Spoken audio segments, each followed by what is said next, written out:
On this week's edition of Politicat, we'll discuss gun violence in America, we'll take a look at what Ben Bernanke had to say on campus this week, and go over President Obama's recent discussions with the European Union.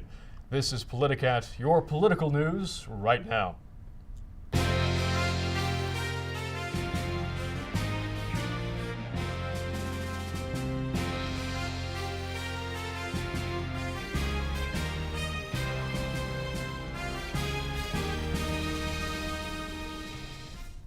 Good evening and welcome to Politicat. I'm Eric Miller, and tonight I'm joined by Eitan Licht, and later I'll be joined by Quentin Heilbronner and Dominic Burke. Last Monday, the city of Cleveland announced it would pay a $6 million settlement to the family of Tamir Rice, a 12-year-old killed nearly 2 years ago by police who thought his toy gun was real. The tragedy sparked debates about police violence in the United States, but it also raised conversation about gun control, with political pundits arguing for both sides. Politicat's Margaret Korn and Meredith Sonnefeld have more. In light of the Rice case and other large-scale tragedies, gun control has increasingly gained importance in the political arena. In a survey conducted by NNN back in January, 79% of Northwestern students cited gun control as the most important issue they would like President Obama to confront in his 2016 State of the Union address. However, just because Americans find the topic important does not mean they all agree that curbing gun access is the solution to the problem. To control or not to control is as elusive a decision as it has ever been, with 50% of the country supporting gun control back in July this year, 47% supporting gun rights, and 3% remaining undecided. The debate surrounding guns originates from the Second Constitutional Amendment, which states that the American people have the right to bear arms. Gun rights activists support the strict interpretation of this amendment. For these individuals, lawful measures to restrict gun access is a direct infringement on their constitutional liberties. On the other side of the spectrum are gun control activists, who support the restriction of gun access. The exact nature of this restriction varies widely across this community. However, these individuals unanimously cite recent large-scale shootings, such as those in San Bernardino, Colorado Springs, and Chattanooga, as examples for why access to guns must be restricted in some way. Different gun control laws have been enacted in the U.S. and vary by state. Rice's home state of Ohio is an open carry state, meaning individuals can openly carry legally possessed firearms with or without a license. This is different from concealed carry states, such as Illinois, which mandate that licensed individuals over 21 who have received gun training are able to carry weapons, provided these weapons are hidden from plain sight. Ohio's open carry status became an issue in the Rice case, as people questioned how an individual could be killed when he was legally permitted to be seen with a weapon. It was ultimately determined that Rice violated open carry state laws when he brandished what was perceived by others to be a real gun and pointed it at people on 3 separate occasions. Meredith Sonnefeld, Politicat.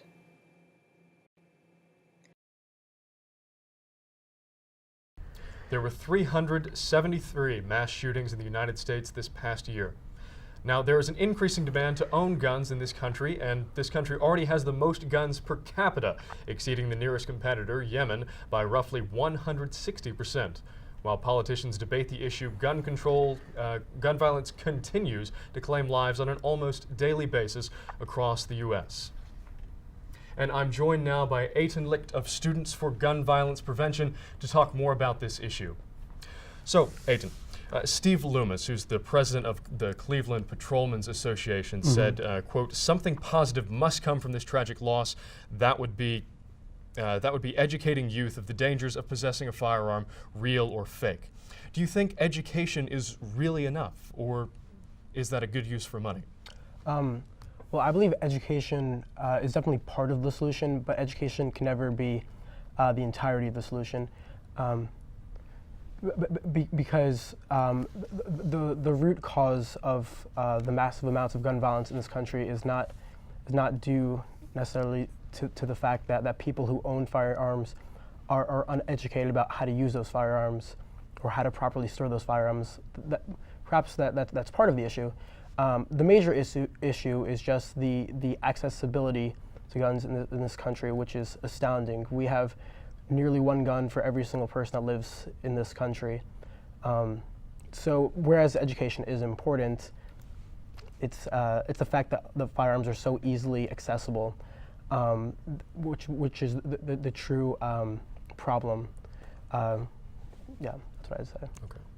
And of course, incidences of gun violence continue to happen in this country. Just last week, Washington University in St. Louis was under lockdown due to a shooting that left one student injured. And on Tuesday, a 3-year-old in Georgia shot himself and died with a firearm found inside his home. Now, Aiton, if these types of tragedies aren't enough to prompt political change, what does it take? Unfortunately, I'm pessimistic about the political situation in our country regarding gun violence. We have seen countless mass shootings over the past several years. In addition to mass shootings, we have to remember that number one, suicides are the leading manifestation of gun violence deaths.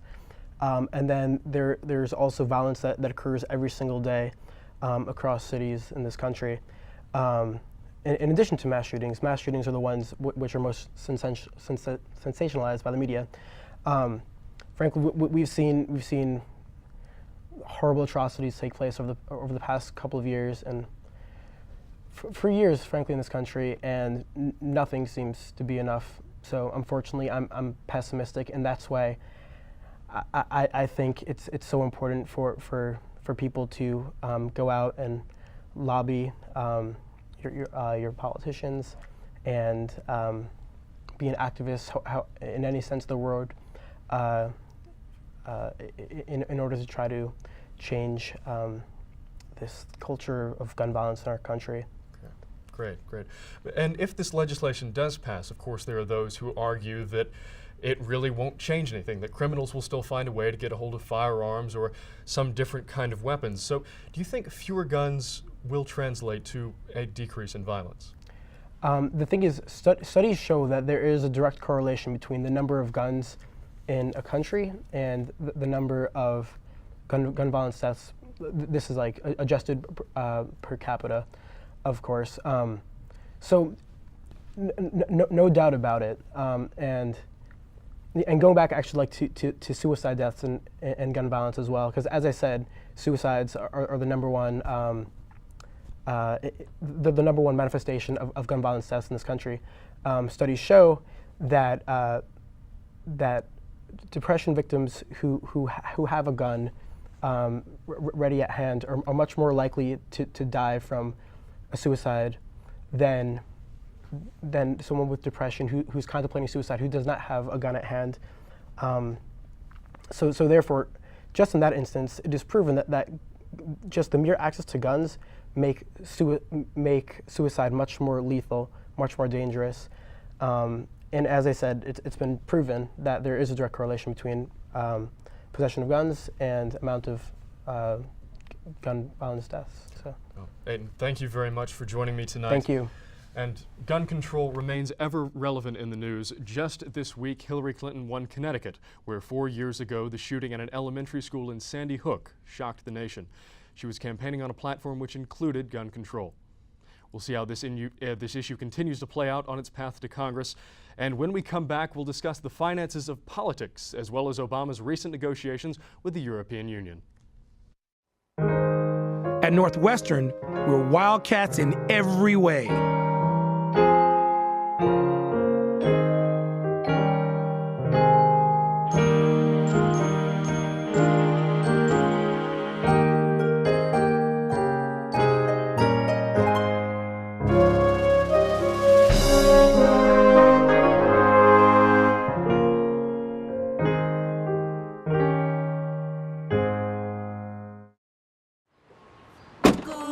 Northwestern break right through that.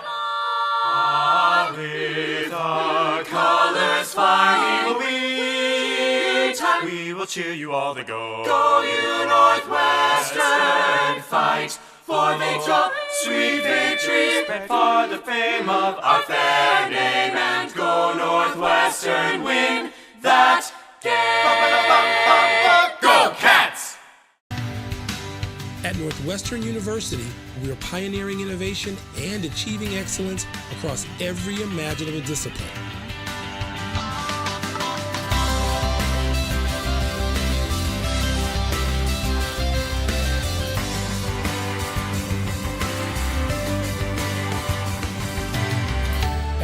Northwestern University, the possibilities are endless.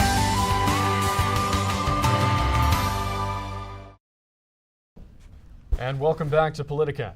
Ben Bernanke, the former chairman of the Federal Reserve Bank, visited campus on Tuesday to talk with Kellogg professor Janice Eberly as part of the 2016 Susan Byes lecture series. Bernanke discussed a number of topics, including his tenure as Fed chairman during the 2007 financial crisis, his study of the Great Depression, and his views looking towards the future of the world economy. Bernanke defended the bailout of the big banks during the crisis, saying the actions we took to stabilize Wall Street were not because we were doing Wall Street some kind of big favor. The reason was I understood from my work on the Great Depression that the collapse of the financial system would be like the collapse of the nervous system of the body. It would bring down the entire world economy. He added, when I talked to Congress, I was always sort of pessimistic about the risk. It turned out I was actually too optimistic. Bernanke's recommendation to bail out Goldman Sachs and Morgan Stanley, as well as AIG, faced controversy from those who believed that the government should have let the banks fail and break up. I'm now joined by Quentin Heilbronner, former president of the Northwestern Democrats, and Dominic Burke, former president of the Northwestern College Republicans. Gentlemen, thank you very much for joining me tonight. So, gentlemen, did Bernanke have it right? Did the bailout save the economy from collapse? Well, I think there's certainly arguments you can make that the Fed's emergency powers certainly benefited the economy in many ways. You look at quantitative easing, getting liquidity back into the market, which was an extraordinary tool never before used by the Fed in the way it was used. You look at things like the troubled, like TARP and other aspects, those aren't as clear. And those, remember, weren't necessarily Fed programs, those were Treasury programs. So I think you can certainly make an argument the Fed did a pretty good job given the tools it had to work with and how quickly it had to work. But I'm not sure that bailouts specifically did too much. There's little evidence of that. And Quentin, could you weigh in?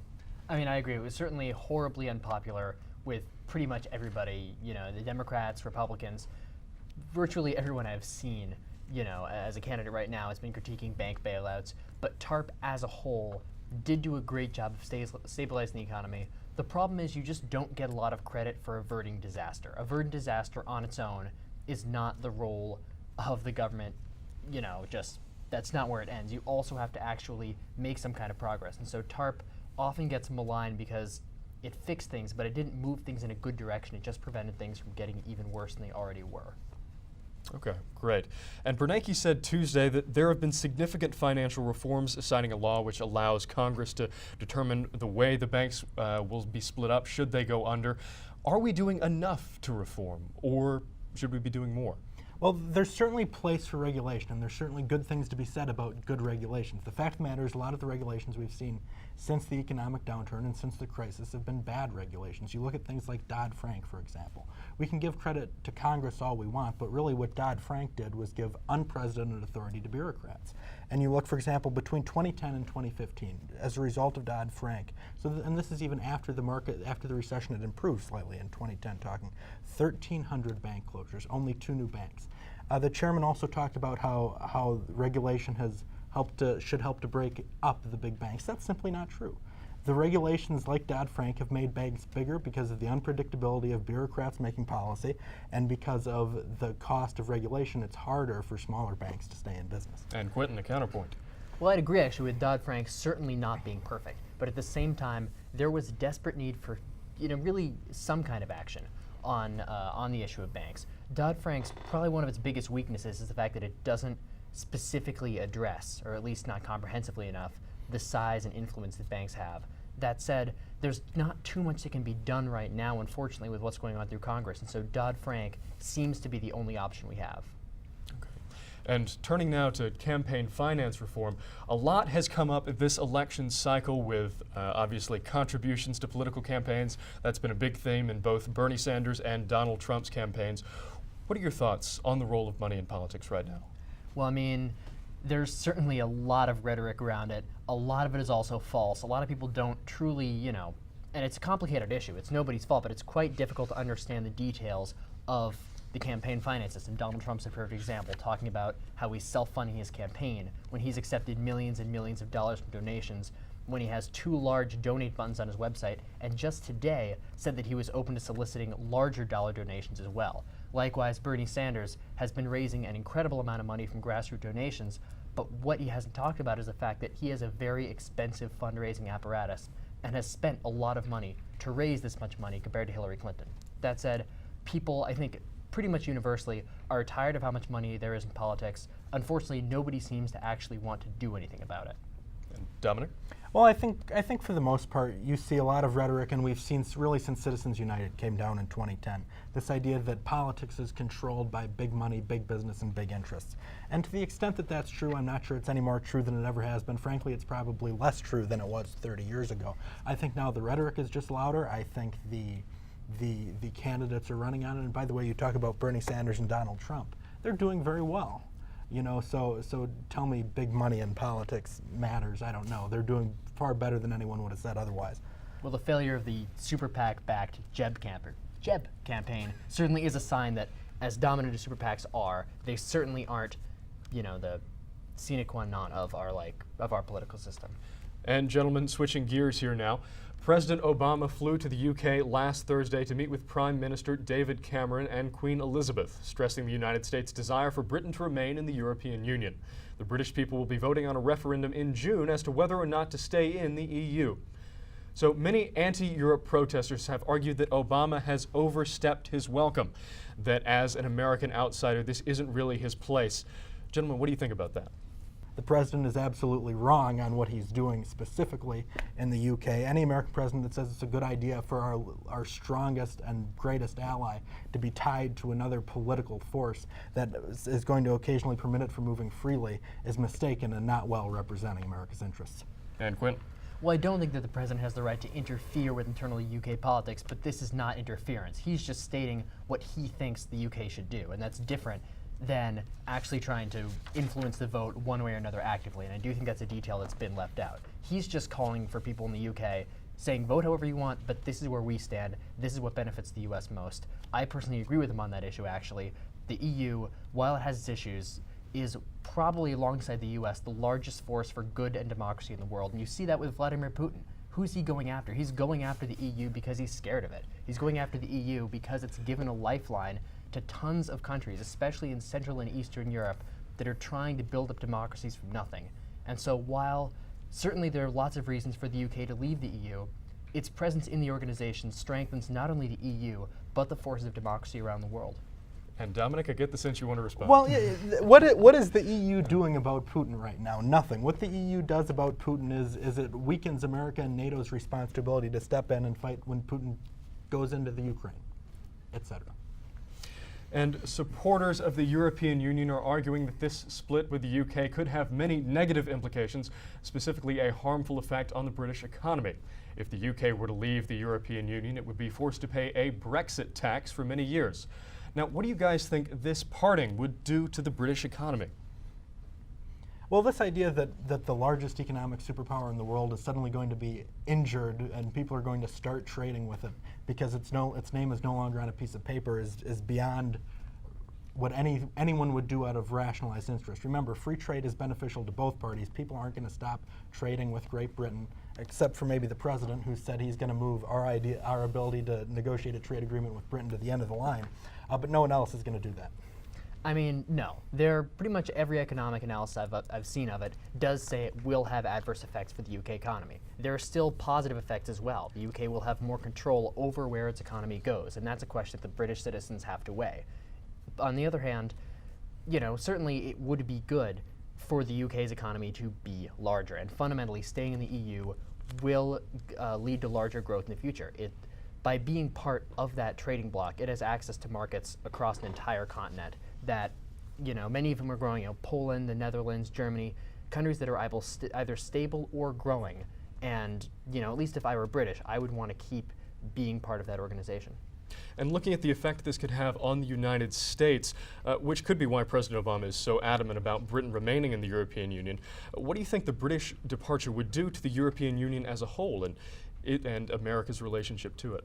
I think it would weaken the confidence in the EU. I do think it won't be quite the death blow to the organization people say it would be. You know, if I were worried about the future of the EU, I wouldn't worry about the Brexit vote. I'd worry about places like Belgium. You know, countries that have not been able to control their internal security and questioning whether or not the Schengen Agreement is a good idea. If I were worried about the future of the EU, I'd be worried about the response to the war in Crimea and in eastern Ukraine. That said, Britain's a nuclear power. It's one of the 10 largest economies in the world. It's also one of the fastest growing OECD countries right now. And so Britain's presence in the EU does greatly strengthen the institution as a whole. Thank you very much. And Prime Minister David Cameron announced the referendum to decide Britain's fate will be held on June 23rd. And Senator and presidential candidate Ted Cruz announced Wednesday that he was naming Carly Fiorina as his running mate and potential vice president. The move comes after a stunning defeat in the Tuesday primaries by Donald Trump. Cruz lost Rhode Island, Connecticut, Pennsylvania, Maryland, and Delaware, a combined total of 118 delegates, nearly all of which went to Trump. The move to announce a running mate before winning the nomination is unusual, but not unprecedented. Ronald Reagan controversially named Senator Richard Schweiker as his running mate before the convention during his first presidential bid in 1976, a race he ultimately lost to Gerald Ford. Many are perceiving this as a desperate move by Cruz, who is now trailing Trump by over 400 delegates. Its occurrence after the 5-state loss and before the Indiana primary, which will yield all 57 Republican delegates to the winner next Tuesday, seems to confirm this. Now, Quentin, your thoughts? Well, I mean, I guess I'm voting for Ted Cruz. He won me over. No, but it's certainly a very interesting strategy. I think Ted Cruz knows that he has lost the race for the nomination unless something large changes. And introducing a running mate before the convention, introducing a running mate when he's statistically locked out of actually winning on the first convention ballot, and choosing a running mate who has lost the Senate race in California and subsequently lost badly in a presidential primary is really out of the box. That said, where else does he go? He's even or behind with Trump in Indiana. He doesn't have a lot of great states ahead of him. Trump is leading in California, the biggest delegate pot, and so while it's a strange choice, you know, it's better to throw a Hail Mary than give up entirely. And Dominic? I'm going to hold him to that vote promise. No, the fact of the matter is, Quentin is absolutely right. This is a last chance. Can the former Senate nominee from California save his campaign? He needs to do desperately well in California. Remember, this isn't about the general election anymore. I think it would hurt him in the general, quite frankly. The question is Carly Fiorina popular enough with California Republicans that this gets him enough delegates to block Donald Trump from winning on the first ballot? I'm not sure it's going to happen. And that's all we have for you tonight. Quentin, Dominic, thank you so much for joining me. And be sure to follow us on Twitter. I'm Eric Miller, and this has been Politicat. Good night.